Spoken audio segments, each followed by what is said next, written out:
Good evening. Well, we're back. I hope you enjoyed the music because we have had some really brilliant requests tonight.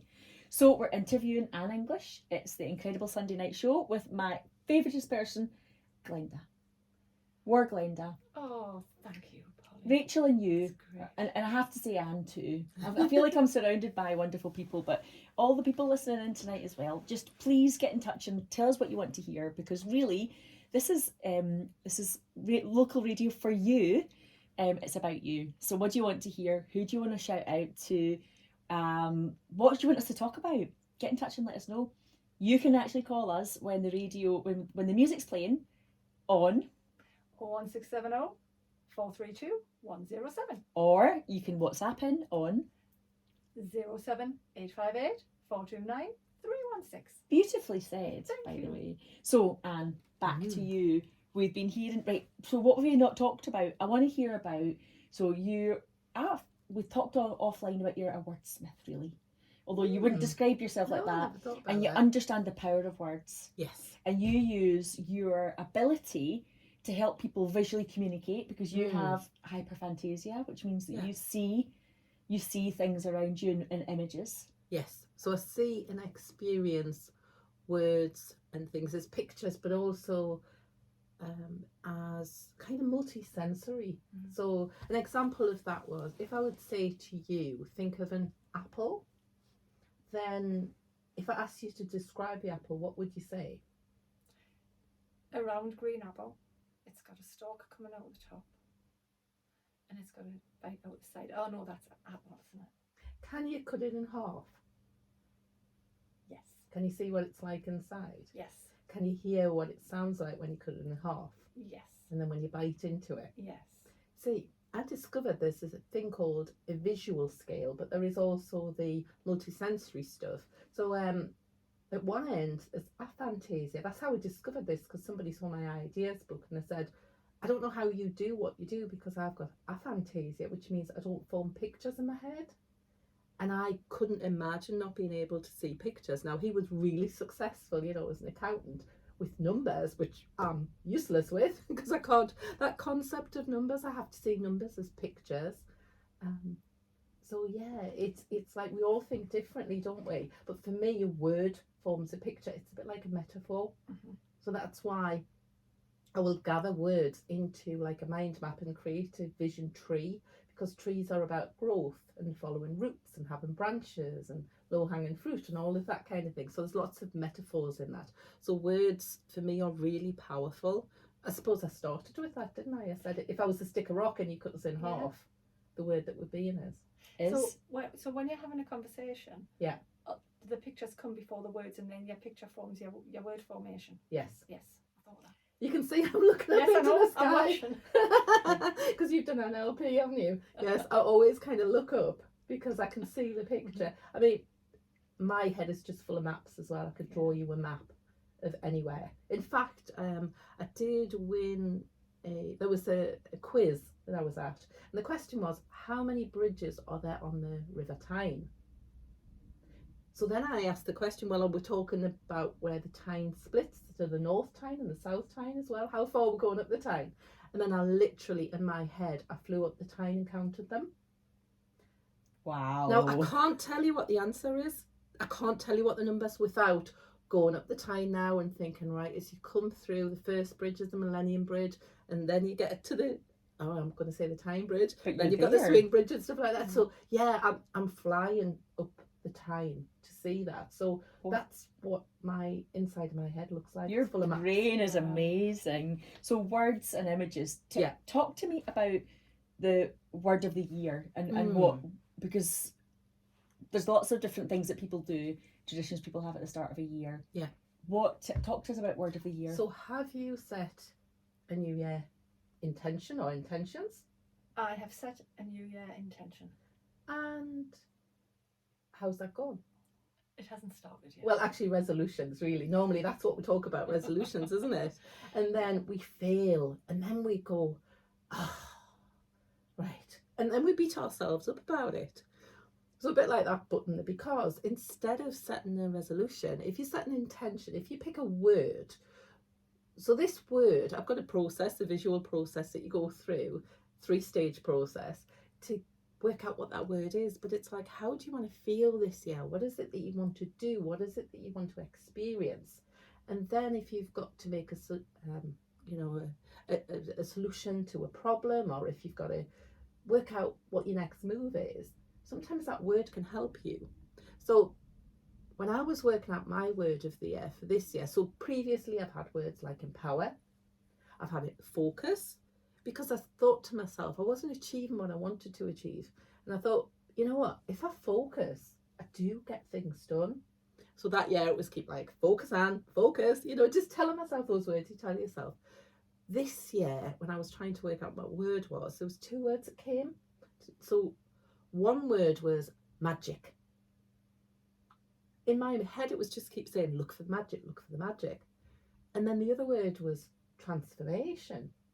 Because I do help people transform from where they were before to what they want to become. You know, we all go on these journeys. And I couldn't decide magic, transformation. And then a word popped into my head and I thought, metamorphosis.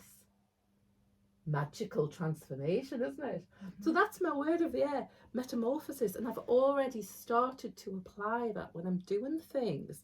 I'm thinking, well, is this something that's going to create a magical transformation? Is it worth doing because of that? So, and I'm having loads of fun. I mean, I'm here tonight on a radio show. So this is a magical transformation for me. I've never been a radio show. Well, there you go. It's the beginning, isn't it? There you go. Oh, and I wonder what else is going to happen this year. It's going to be amazing. So do you know, could you like paint done in your mind of the things you'll do? Or is this about you having like the freedom in your mind to just see what happens and say yes and go with the flow and just go on a journey? Yeah. Because we can imagine what we think the future is going to look like and jump into that future. So it's good to know the destination, because how many people spend more time planning out what they're going to do on holiday or what they're going to have for tea than they do their big life vision. Mm-hmm. So it is worth having a goal or somewhere that you want to be in mind. But you've also got to be flexible, because it never goes to plan, does it? No. Absolutely. Detours, dead ends, all sorts of things happen along the way, and you have to be really just open to just staying curious and not quite always knowing what's going to happen, I guess. But I don't think a different version of me in the past would have thought like that. I think it's taken a lot of kind of hanging about with people like you to realise that that's possible. Yeah. And that's what's interesting, isn't it, when you surround yourself by people who are kind of like-minded souls, but we are all different. So, for example, with Polly, with our adventurous coaching, very adventurous. I wouldn't say I'm adventurous, but I'm more about experiences. So I like to experience new things. Yes. But if it's something to do with like adrenaline fuel, jumping out of planes, you won't find me doing that. I think an adventure can be a whole load of things. I would say that the word adventure and creativity are synonymous. Like you would, the creativity to think and do things that are, that are yet unknown. I think I would say that's adventurous. Yeah. And being adventurous can be just being creative with how you do things or how you approach things or opening your mind. So yeah, it's funny, isn't it? We all have our own interpretation and we all have our own limit and beliefs. That's true. And interpretation, when we go back to words, what words mean to us? What does adventure mean to you? That means something different to everybody, doesn't it? I would really recommend for people that are listening tonight to listen and watch Anne's TEDx talk that you did in 2020 in the middle of a pandemic. I think it actually came out in 2021. Right. So I'm actually introverted, so that was the idea of being on a stage was going to be quite scary.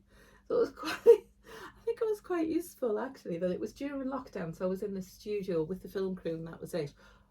What I did was, and what I'm doing now, is I just talked to that one person that maybe needed to hear my message.